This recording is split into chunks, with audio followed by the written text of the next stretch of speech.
বেটা ভগবানের নাম করাচ্ছে আর বেটা চিন্তামণির কথা ভাবছে। ও রইল তোর বাপের সাধ্য। আপনাদের কাছে নিবেদন রইল, এখানকার যারা কমিটি আছেন অক্লান্ত পরিশ্রম করে প্রথম হরিবাসর করাচ্ছেন বাবার কাছে। আমি কমিটির ছেলেদের জন্য একটা আপনাদের কাছে আবেদন রাখবো, কীর্তন শুনবেন আপনারা, কিন্তু আমাদের ছেলেগুলো একটু আপনাদের কাছে একটু আঁচল পাতবে। কীর্তনের শেষে 1 টাকাও আমাকে দেবেন না। এখানে কেউ প্রণাম করে 1 টাকা আমাকে দেবার কোনো দরকার হবে না, কারণ টাকার বিনিময়ে আমি এসেছি, আমাকে টাকা দেবার দরকার হবে না। আমাদের ছেলেগুলো আস্তে আস্তে যাবে আপনাদের কাছে, খুব ধীরে ধীরে। আপনারা যেমন পারবেন, যে যেমন পারবেন, যদি না পারেন কারো কাছে নাই, আপনি আশীর্বাদ দেবেন যেন প্রতি বছর করতে পারে, ভালোভাবে করতে পারে। ওরা যাবে আস্তে আস্তে, আপনারা নিজেরা দেবেন। এখন শুনতে থাকুন। বিল্লমঙ্গল মায়েরা যে উপবাস থাকে সারাদিন, আসতে যে উপবাস থেকে সে সারাদিন কি করে, ক্লান্ত হয়ে যায়। আমার দিকে তাকান, রাত্রি 12টার সময় মনে পড়ে গেছে, চিন্তা তোমার কাছে একদিনই যাই নাই তো মনে হচ্ছে 1 বছর যাই নাই। ও চিন্তা, আমি তোমার কাছে যাবই। এই বলে যে না রাত্রি 12টা বেজে গেছে, মায়েরা দরজাটা খুলেছে আর চমকে গেল। প্রচন্ড মেঘ, প্রচন্ড বৃষ্টি, প্রচন্ড বজ্রপাত, প্রচন্ড মেঘ। চিন্তা চিন্তা চিন্তা চিন্তা চিন্তা সঘনে ঘনা মেঘ বরিশা, সঘনে ঘন মেঘ বরিশানে, সঘনে ঘনায় মেঘ বরিশানে, আজি সবারি ঘনা মেঘ বরিশানে, আমারি সঘনে ঘন মেঘ বরিশানে। আমি আপনাদের সবাইকে বলেছি দান দেবেন, কিন্তু চোখ এদিকে রাখবেন, কান এদিকে রাখবেন, নইলে কিন্তু আপনার বাকি রয়ে যাবেন। সবাই থাকান। বিল্লমঙ্গল চলে গেল নদীর পারে। চিন্তা মাঝি ভাই, মাঝি ভাই, নৌকা বাঁধায় আছে, মাঝি নাই, রাত্রি 12টায়। বিল্লমঙ্গল মনে মনে ভাবছে, চিন্তা তুমি আমাকে কেমন ভালোবাসো, আমি তোমাকে কেমন ভালোবাসি, পরীক্ষা দেব। এইদিকে এইদিকে এইদিকে। আমি ওই জন্য বলি, এই দানের কথা বললে অনেকে চঞ্চল হয়ে যায়। একবারে চঞ্চল হবেন না। মায়েরা তো যাচ্ছে আপনাদের কাছে ধীরে ধীরে, কিন্তু নিজের জায়গাটা লক্ষ্য করুন। সবাই মাথায় কাপড়টা নিন ভক্তি ভরে। বিল্লমঙ্গল নৌকা পেল না, নিজের দেহটাকে নৌকা করে বিল্লমঙ্গল জলে ঝাঁপ দিল। কোথায়? কৃষ্ণবেন্না নদীতে।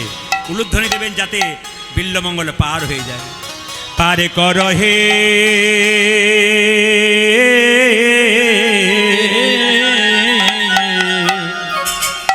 দাঁড়ান দাঁড়ান দাঁড়ান, এবার উলুটা বন্ধ করুন আর ভগবানের যে প্রার্থনা করুন যেন বিল্লমঙ্গল পেরিয়ে যায়। সবাই দর্শন করুন। বিল্লমঙ্গল হাতটাকে এরকম করে ছেড়ে নদীতে ঝাঁপ দিল দেহটাকে নৌকা করে। পারে কর হে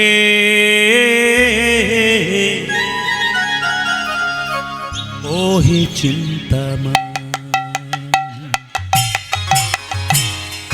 পারে কর হে ধ্বনি মায়েরা, উলুধ্বনি।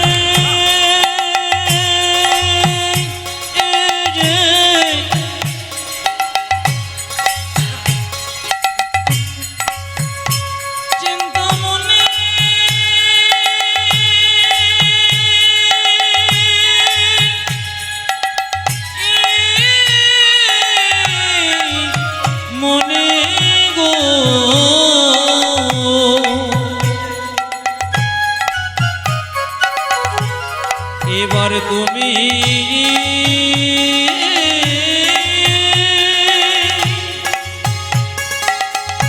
পারি কইরা পারি করা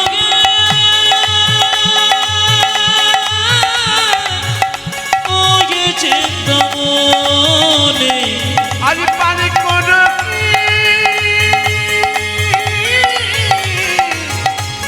ওগে চিন্তা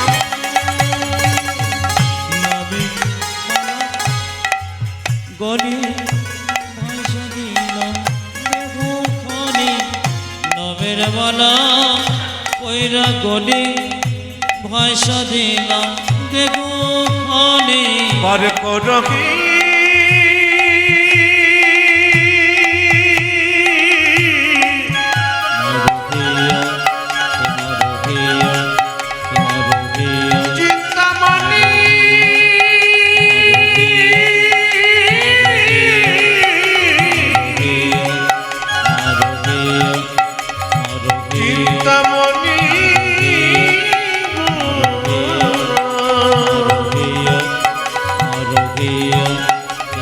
আজি আমায় তুমি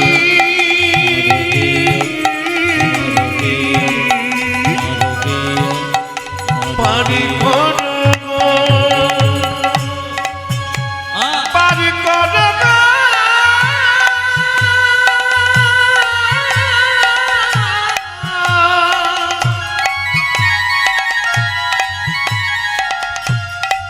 চিন্তা মনি গো,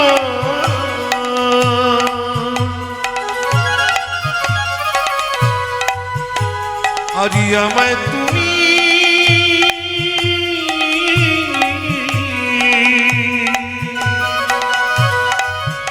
পারি করো গো। নামের মালা ওইরা গড়ে ভাইসা দিলাম দেখো খানে আজ নামের মালা কইরা গলি ভাষা দিলাম দেব খানি। পারি করো ও যে চিন্তা মনে পার করো গো,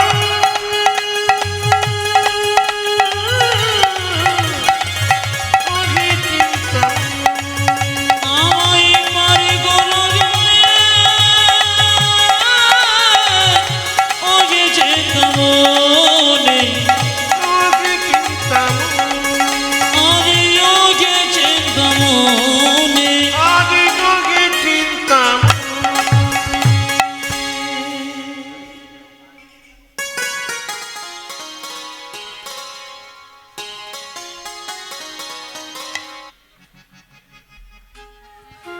হ্যালো হ্যালো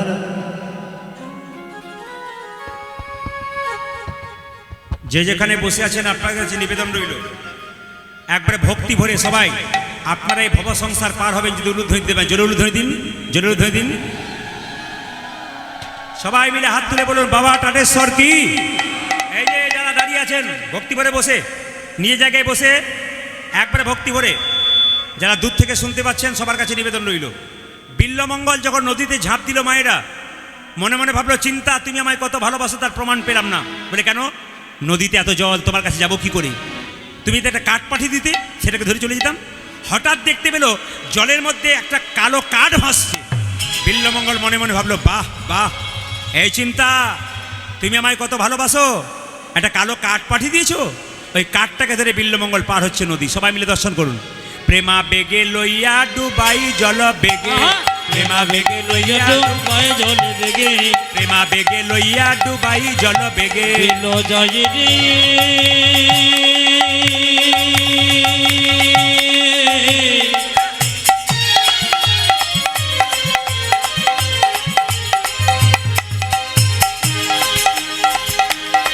দিল ঠাকুর হরি বল।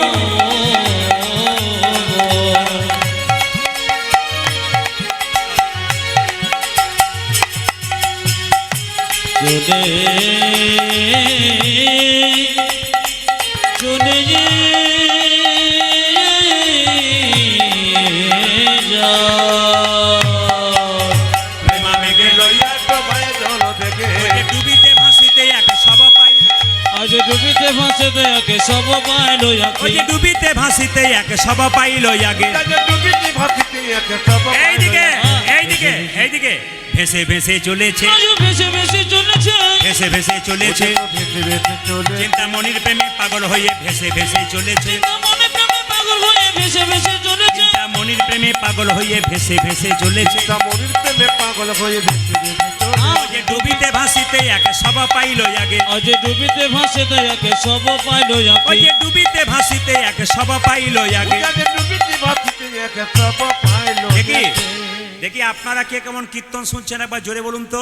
মনিটরটা একটু বাড়ান। রাধা রানী কি, জয় দাঁড়ান জোরে বলবেন। শ্যাম সুন্দর কি, এত জোরে বলবেন যেন 8 পুকুর পর্যন্ত যায়। জোরে বলুন রাধা রানী কি। বাহ বাহ।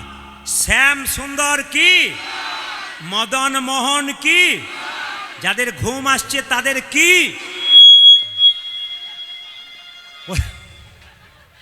না না, দু চারজনকে দেখতে পাচ্ছি আমি, প্রেমা বেগে লইয়া ডুবাই।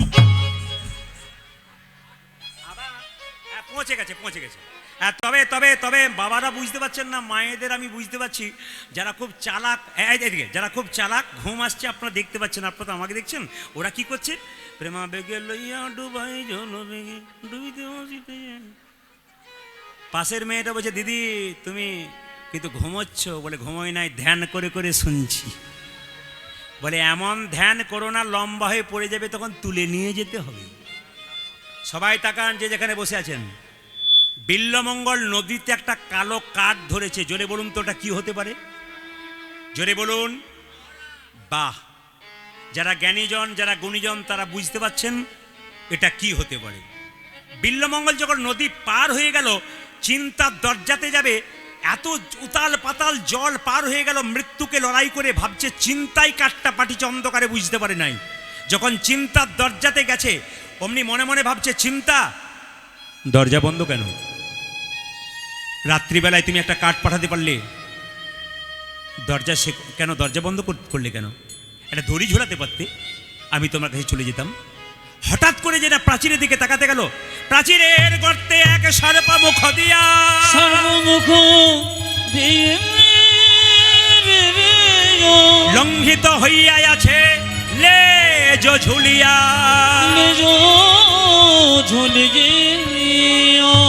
এইদিকে মিড ডে মিল খাবার জন্য যারা যাচ্ছেন তাদের জন্য। স্কুলে যখন যারা পড়াশোনা করতে যায়, দু চারজন মিড ডে মিল পেলে চলে যায় না?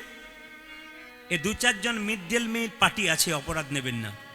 থলিটাকে নিয়ে আসে, আবার থলি গুটিয়ে ঘর যায়। না না, আমি তো আমার মতো করে বলছি, রাত্রি হচ্ছে, ছেলে মেয়ে আছে না, ভাবতে হচ্ছে কালকে সকালে আবার অনেক কাজ আছে। না না, আমাদের প্রতিদিন গাইতে হয়। কালকে হাওড়াতে ছিলাম, তার আগে নৈহাটিতে ছিলাম, আগামীকাল আবার বহরমপুর চলে যাব, মুর্শিদাবাদ, পরে আবার পুরুলিয়া চলে যাব, পুরুলিয়া থেকে একবারে মালদা চলে যাব। দূর দূর দূর দূর প্রোগ্রাম, প্রতিটি জেলায় জেলায় প্রত্যেক দিন প্রোগ্রাম, আর প্রতিটি জেলায় প্রতিদিন মানুষকে দেখা যায়। আপনাদের হুগলি জেলাতে ভালো দেখা যায় ভক্ত, আর একটা ভক্ত যদি আপনারা দেখেন চমকে যাবেন। মুর্শিদাবাদ, নদিয়া এবং মালদার মেয়েরা গান শুনতে এলে একটা করে বোতল আনে, একটা আসন আনে, আর ছেলে মেয়েদের যতগুলো দু তিনটে বাচ্চা যেই থাক না কেন, সবাইকে এনে চুপচাপ একবারে ধীরে চুপচাপ বসে থাকে। চুপচাপ কেন? ওদের সিদ্ধান্ত এইটাই যে কৃষ্ণ কথা হরিকথা সব জায়গায় হয় না, শুনতে যখন পেয়েছি আজকে রাতটা কিন্তু গোবিন্দকে দিয়ে দেবো। তবে আপনারা যেভাবে এটে সেটে বসছেন, তাতে আমি সিদ্ধান্ত নিলাম আজ আমি 3টে পর্যন্ত কীর্তন করব। রাজি আছেন? হাততালি দেবার কিছু নয়, হ্যাঁ বলার কিছু নয়। 3টে মানে আমি ভোর 3টে বলি না, 3 ঘন্টার কথা বলেছি।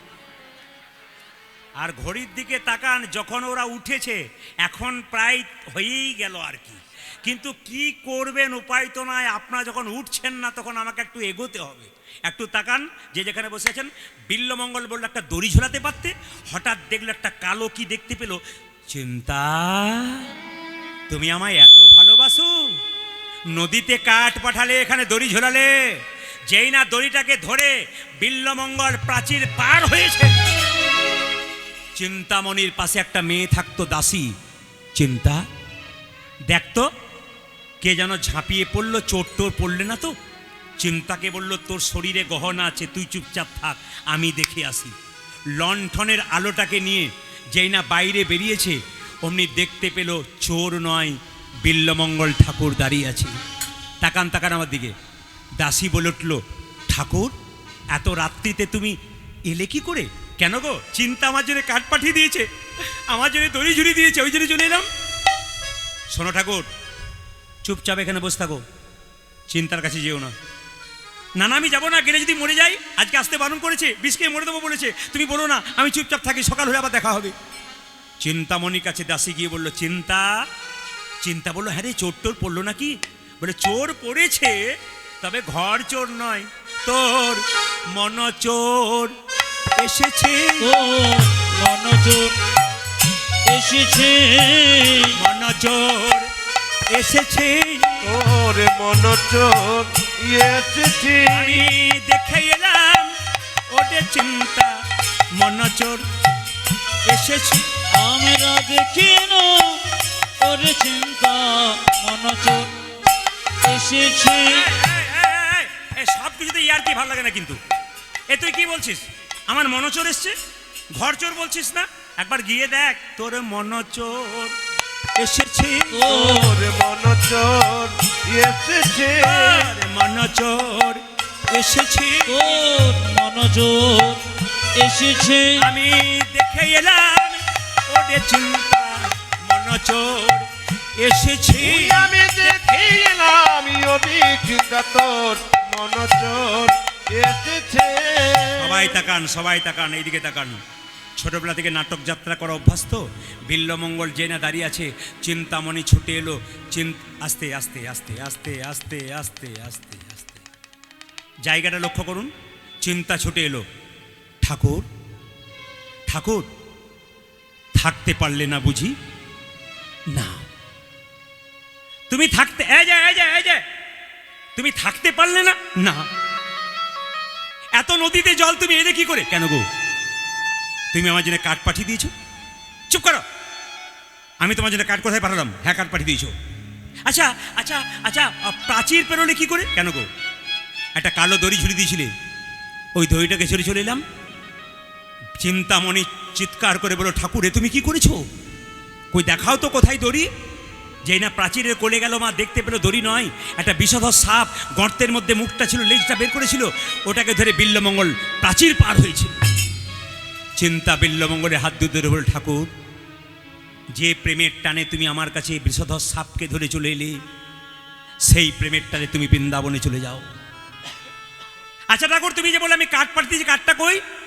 যেই না নদীর পাড়ে গেল, সকালবেলায় সূর্য উঠে গেছে, দেখতে পেলো কালো কাঠ নয় মা, একটা মরা মানুষের শরীর। চিন্তামণি বিল্লমঙ্গলের পায়ে হাত দিয়ে বলল, ঠাকুর সত্যিকারের তুমি যদি আমায় ভালোবাসো, তবে আমার মাথায় হাত দিয়ে কথা বলো, আমি তোমাকে যা বলবো তুমি করবে। বিল্লমঙ্গল বলল, আমি তাই করব। চিন্তা বলল, আজ থেকে তুমি আমায় ভুলে যাও।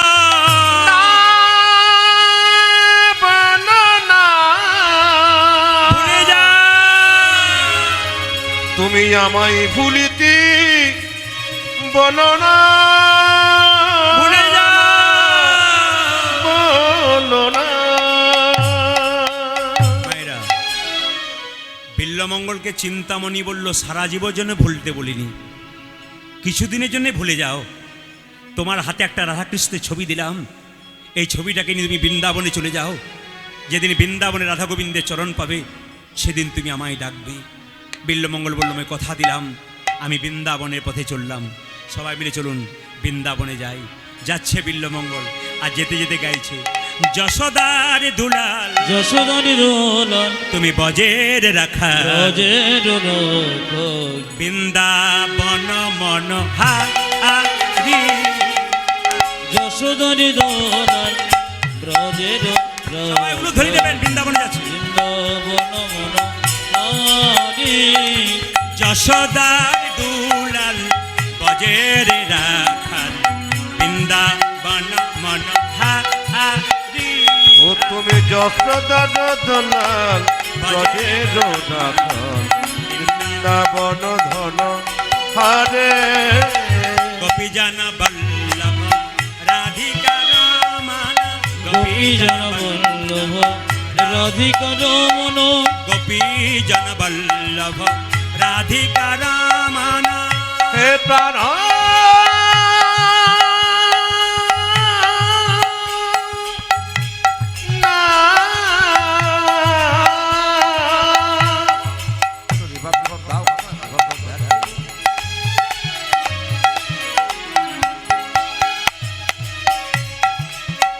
হে প্রাণ বল্লভ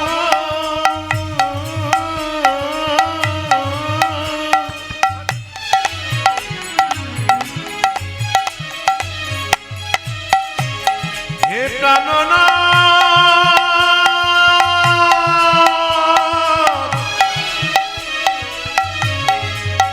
হে প্রাণনাথ,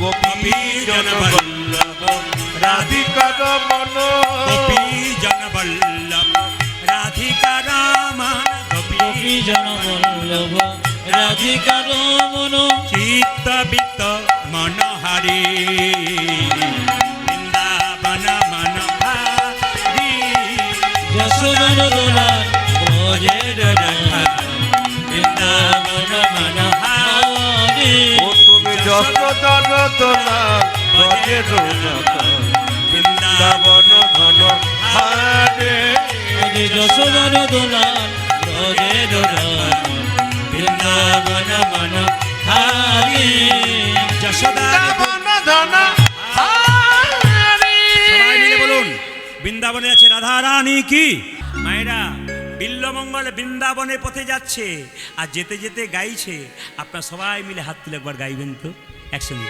কৃষ্ণ কেশব কি যে সব সুন্দর হাত তালি আপনাদের সুন্দর হাতের আপনাদের মানে সুন্দর হাত বাহ দারুণ দারুণ দারুণ এত সুন্দর হাত তবে শুনুন আপনাদের ওপরে আশীর্বাদ আছে বাবার কারণ যা মেঘের ব্যাপার ছিল তাতে আমার মনে হচ্ছিল হবে না আবার কালকে যেখানে অনুষ্ঠান আছে সেখানে অনেকগুলো দল আছে পরপর আমাকে একবারে ঠিক সন্ধ্যে 6টায় দিয়েছে 6টা থেকে 9টা পর্যন্ত পরপর 3 ঘন্টা করে দল উঠবে তো ওখানে একটা পর্যায় গান হয় এখানে ভগবান শ্রীকৃষ্ণের রূপ গাইবার জন্য বলেছেন গত বছর আমি আসরে গিয়েছিলাম তো সেই আসরে আমি গত বছর কুঞ্জ বর্ণন গিয়েছিলাম এবছর ওনারা রূপ দিয়েছেন তা আপনাদের কাছে নিবেদন রইল ওনারা আমাকে বলছেন প্রদীপবাবু ঝড় হোক আর ঝঞ্ঝাট হোক আমাদের দল তুলবই হরিনাম হবেই ভক্ত না হলে মহাপ্রভু শুনবে কোনো অসুবিধা নেই প্রতি বছর জল হয় না এক বছর হলো তো হলো এবছর খুশি হব কেন প্রতি বছর তো ভালো হয় তা খুশি কেন আপনার বোধহয় প্রথম বছর করালেন নাকি কিন্তু প্রথম বছরে কিন্তু আপনারা জিতে গেলেন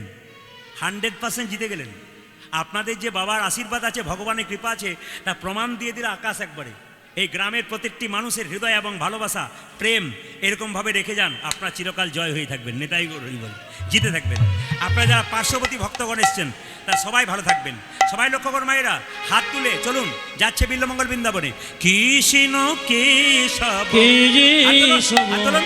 কৃষ্ণ কেশব সব সুধা মাখা এই নাম হরি নাম মধু মাখা এই নাম নাম নাম নাম উলধ্বনি। আজ কৃষ্ণ কেশব কৃষ্ণ মাধব সুধমগ যেন হরে নাম মধুমগ